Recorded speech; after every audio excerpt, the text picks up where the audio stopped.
تبارك الذي نزل الفرقان على عبده ليكون للعالمين نذيرا. أعوذ بالله من الشيطان الرجيم.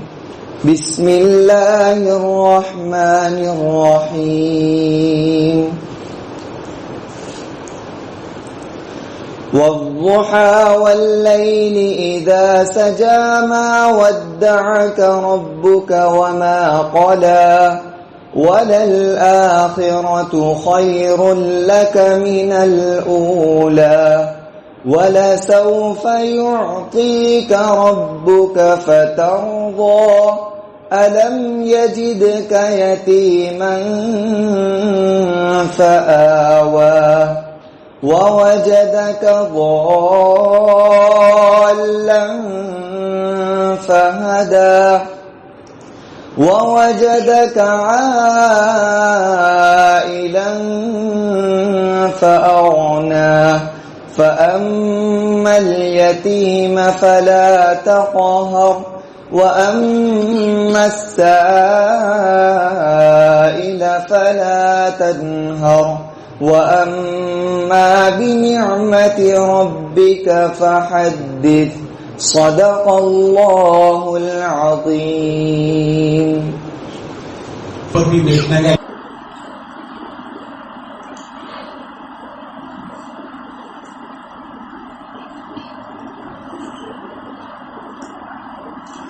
نحمده ونصلي على رسوله الكريم. أما بعد، أعوذ بالله من الشيطان الرجيم. بسم الله الرحمن الرحيم. وَلَسَوْفَ يُعْطِيكَ رَبُّكَ فَتَرْضَىٰ. صدق اللہ علیہ. دوستو، بزرگوں، عزیزوں، ظاہر ہے کہ ہمارا سفر کا نظام طویل ہے، متعدد جگہ جانا ہے. اس بنا پر ضروری باتیں تو حضرت مولانا عباس نے بیان فرما ہی دیا ہوگا، کیونکہ یہ حقیقت کا نظام مقرر ہے. اس بنا پر میں بیٹھ گیا. اللہ تعالیٰ مختصر الفاظ میں مجھے بھی کچھ کام کی باتیں کرنے کی توفیق عطا فرمائے. ابھی ہمارے صاحبزادے نے جو سورہ پڑھی، اس میں بہت ہی امید افزا آیت ہے. امید افزا اللہ تعالیٰ نے اس آیت کے ذریعے سے کتنے دنوں پر اطمینان کی کیفیت پیدا فرما دی. چنانچہ اللہ تعالیٰ ارشاد فرماتے ہیں وَلَسَوْفَ يُؤْتِيكَ فَتَرْضَىٰ وَلَسَوْفَ يُؤْتِيكَ رَبُّكَ فَتَرْضَىٰ. آپ کو اللہ تعالیٰ اطلاع دے گا کہ آپ راضی ہو جائیں گے. حضرت جعفر صادق جو خاندان نبوت کے فرد ہے، وہ فرماتے ہیں کہ عام طور پر لوگ سمجھتے ہیں کہ لا تقنطوا من رحمت اللہ یہ ارجا آیت ہے، سب سے امید والی آیت ہے. لا تقنطوا سب جانتے ہیں، لا تقنطوا من رحمت اللہ، اللہ کی رحمت سے نا امید نہ. یہ تو سب سے امید والی آیت عام لوگ تو یہی سمجھتے ہیں، مگر ہم اہل خاندان نبوت وَلَسَوْفَ يُؤْتِيكَ رَبُّكَ فَتَرْضَىٰ کو سمجھتے ہیں سب سے امید والی.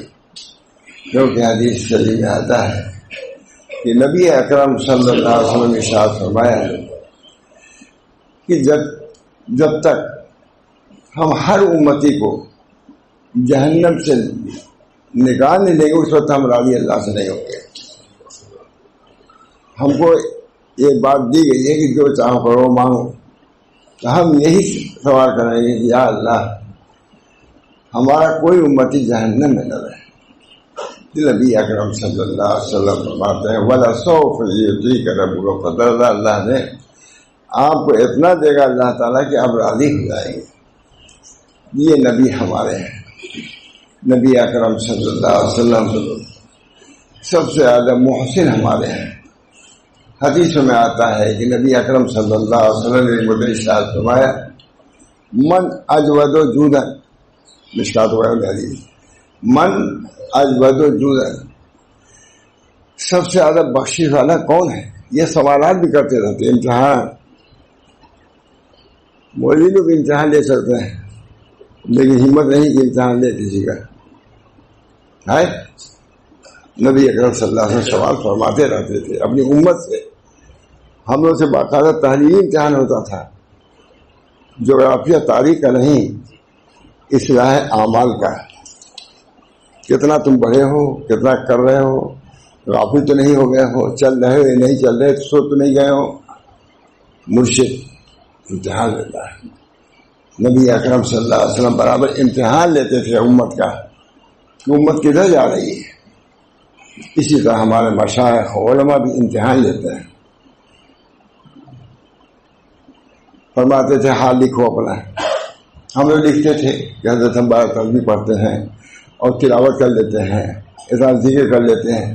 نیچے لکھ دیتے تھے کہ اخلاق کا کیا حال ہے. بس وہیں سے تو کبر بھی چھوڑا کہ نہیں، حسد چھوڑا کہ نہیں، رس چھوڑا کہ نہیں، تما چھوڑا یا نہیں. یہ امتحان، اصل یہ امتحان ہے. کتنے وظائف آپ نے پڑھا، رات بھر گزار دیا، نیچے لکھ دیا کہ اپنے اخلاق ہے. ایسا تو نہیں ہوا کہ تلاوت کے بعد تمہارے اندر کبر آ گیا ہو. یہ حالت تب بیکار. اگر تم نے اللہ کے لیے نہیں پڑھا تلاوت، کوئی درجہ اس کا نہیں. آتا ہے روایتوں میں کہ ایک شخص تلاوت کر رہے، چور آیا ہے،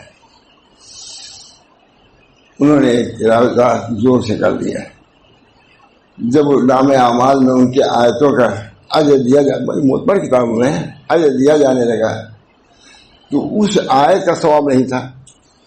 میں کہا یا رب العالمین، ہم نے تو یہ آیت بھی پڑھی تھی، آپ نے اس کا ثواب لکھا ہی نہیں. اللہ تعالیٰ ارشاد پائیں گے تم نے چور کے ڈر سے اس آیت کو پڑھا تھا، میرے لیے نہیں پڑھا تھا. یہ ہے اخلاص، اس کو ہونا چاہیے، اس کا بھی امتحان ہونا چاہیے. ہم جو ہے کام کر رہے ہیں اخلاص سے کر رہے ہیں نہیں کر رہے ہیں.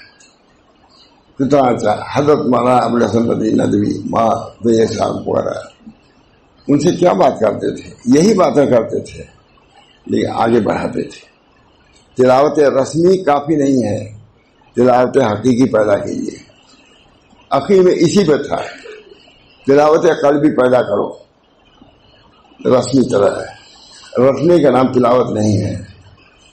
تلاوت تو دل کی حرکت دینے کا نام ہے.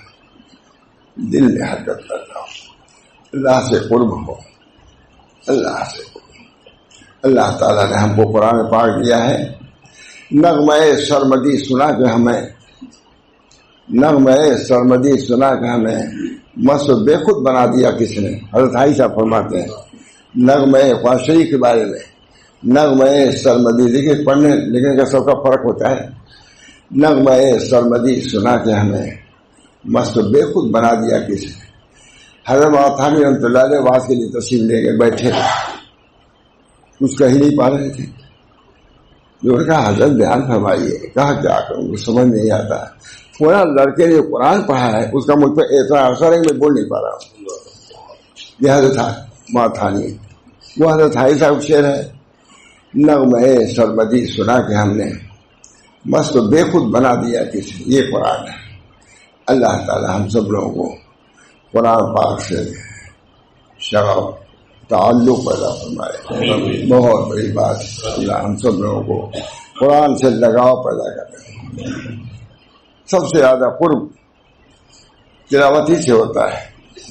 حضرت امام محمد نے خواب دیکھا اللہ رب العزت کو بما تقرب، اے اللہ ہم کس چیز سے آپ کا تقرب حاصل کریں، کس چیز میں آپ کا تقرب زیادہ ہے. فرمایا بتلاوت کلامی، میرے کلام کی تلاوت سے وہ زیادہ ہوتا ہے.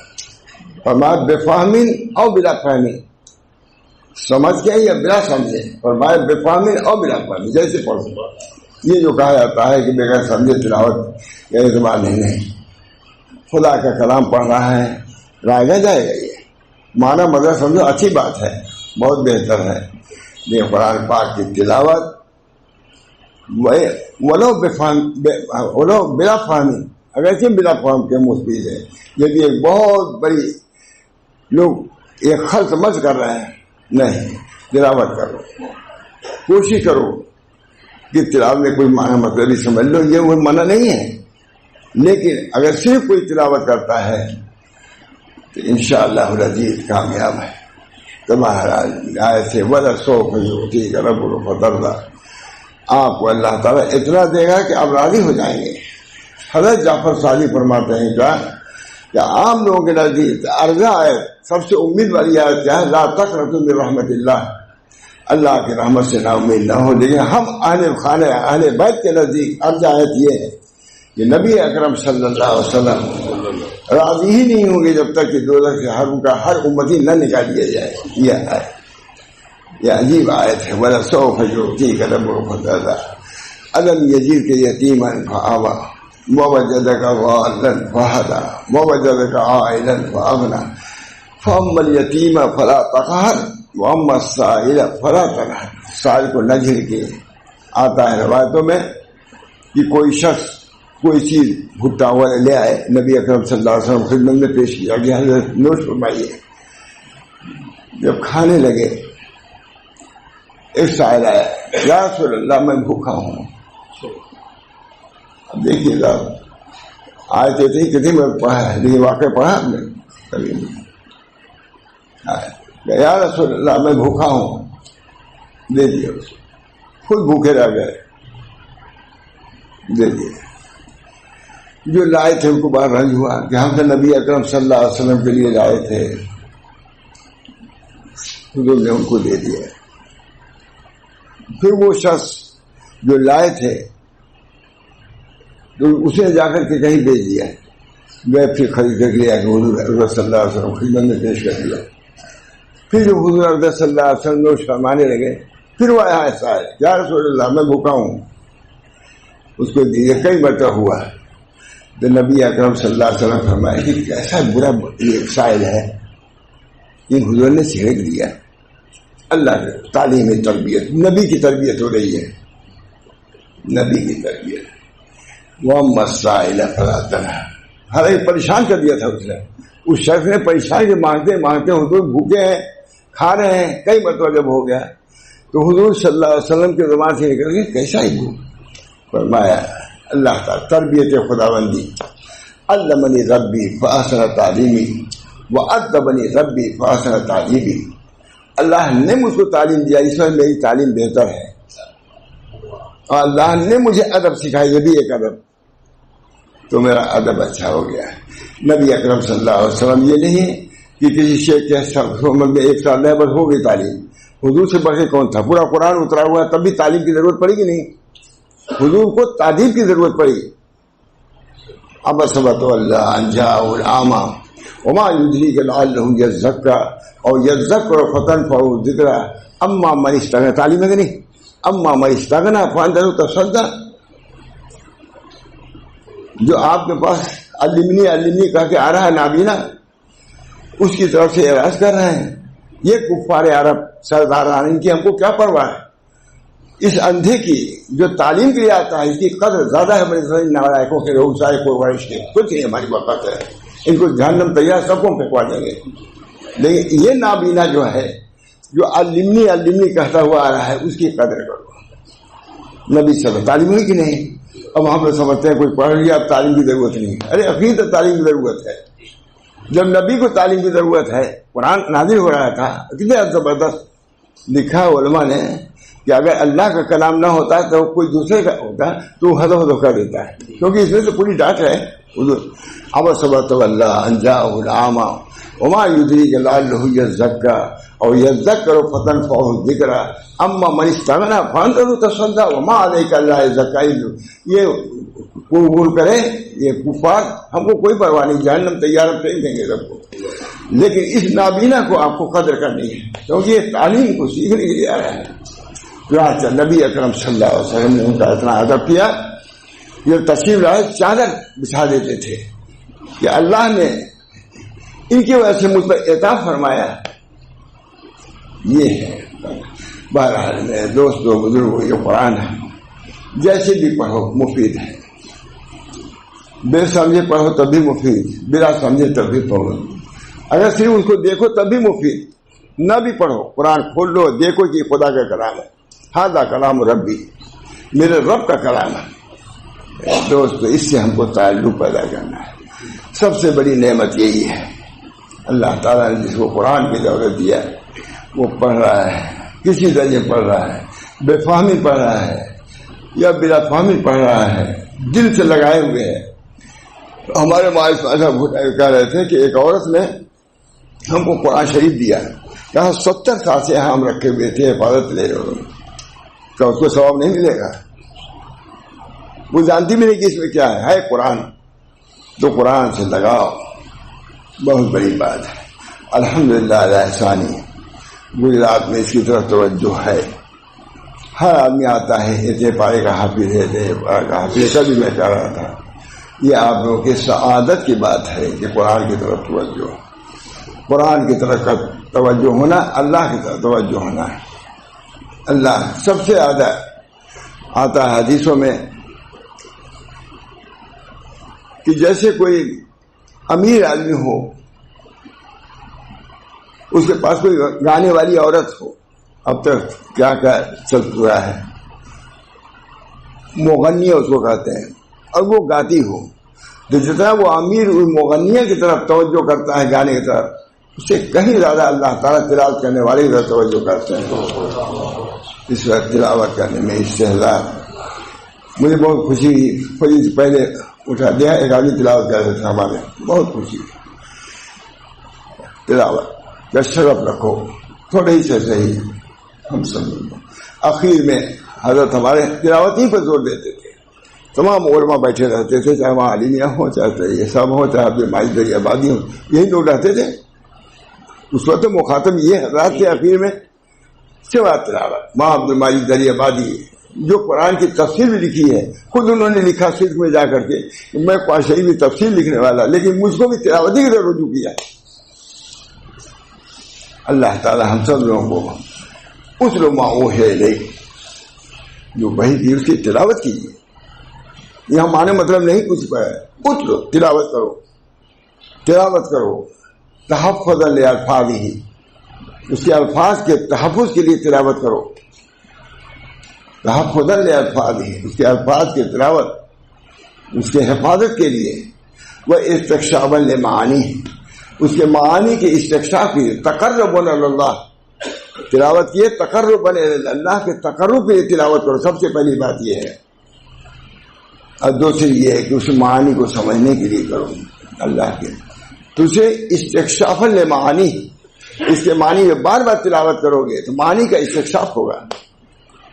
اس بنا پر ہمارے علامہ ابن تیمیہ جنگل چلے جاتے تھے، تلاوت کرتے تھے، سجدے میں چلے جاتے تھے، اے اللہ جیسے آپ نے فلاں فلاں مفسرین پر مخصوص کیا ہے قرآن کے معانی کو، مجھ پر بھی مخصوص کیجیے، یہ ہے قرآن۔ اللہ ہم تمام جو علم کی طرف منسوب ہیں کم سے کم ان کو قرآن کی طرف توجہ کرنے، خاص طور سے میں اپنے کو کہتا ہوں دن رات یہی ہے، بہرحال ولا سوف جو تھی یہ ارجا آیت ہے، سب سے امید والی آیت یہی ہے۔ نبی اکرم صلی اللہ علیہ وسلم ان کا کوئی امتی جہنم میں اس وقت تک راضی نہیں ہوں گے، کیونکہ اللہ فرمائے گا کہ اے نبی جو تم چاہو گے وہی ہوگا، جب تک تم راضی، میں راضی نہیں ہوں گا جب تک میرا کوئی امتی جہنم میں رہے گا۔ اس بنا پر دوستوں بزرگوں اتنا بیان کرنا نہیں تھا، لیکن آپ لوگوں کی برکت سے اتنا بیان کر دیا۔ ہمارا وقت ہے، تھوڑی سی دیر ہی میں کہیں پہنچیں گے، جو کھانے میں دیر کر دیتے ہیں ہوتے ہیں نہیں، جا یہ بھی کھا لیجیے، دیر کرتے ہیں نہیں، تو تلاوت میں اگر دیر ہو تو کیا مشکل ہے، بہترین چیز ہے، کرتے ہیں نہیں۔ 10 بجے ناشتہ اب آ رہے ہیں ہم لوگ، دیر کیا کہ نہیں، کس کے لیے؟ ناشتے کے لیے۔ تو قرآن کی وجہ سے اگر کچھ دیر ہو جائے تو کوئی گڑبڑی ہے، یہ عین مطلوب ہے خدا کا۔ اللہ تعالی ہم سب کو توفیق دے عمل صالح کے، نماز روزے کی ادائیگی کی اور تلاوت کی پابندی کی۔ تھوڑا سا ذکر کا بھی معمول رکھو، کم سے کم کلمہ طیبہ 100 مرتبہ نہیں، ماتھا لکھا 10 ہی مرتبہ پڑھو، لیکن کلمہ طیبہ پڑھو۔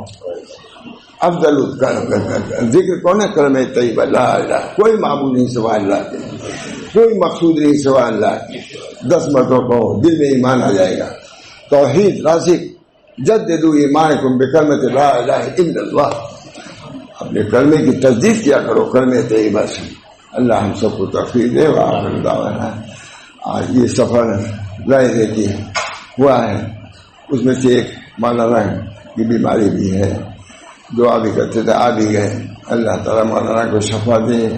اور ہمارے احمد آباد کے انہوں نے بلایا تھا، حالانکہ مجھے ابھی بخار ہوا. ابھی کہا ہے عبداللہ نے ابھی آپ سے کہا کہ ابھی مجھے سفر کی اجازت نہیں تھی ہوا کہ اطبا کی طرف سے بخار آیا تھا، لیکن اللہ میں آپ لوگوں کی محبت میں آ گیا. اللہ تعالیٰ مجھے بھی ظاہری صحت بھی دے اور باطنی صحت بھی. اللہ تعالیٰ میرا آنا یہاں مبارک ہو، آپ حضرات کے لیے نفع کا ہو، اور مجھے تو نفع پہنچ ہی رہا.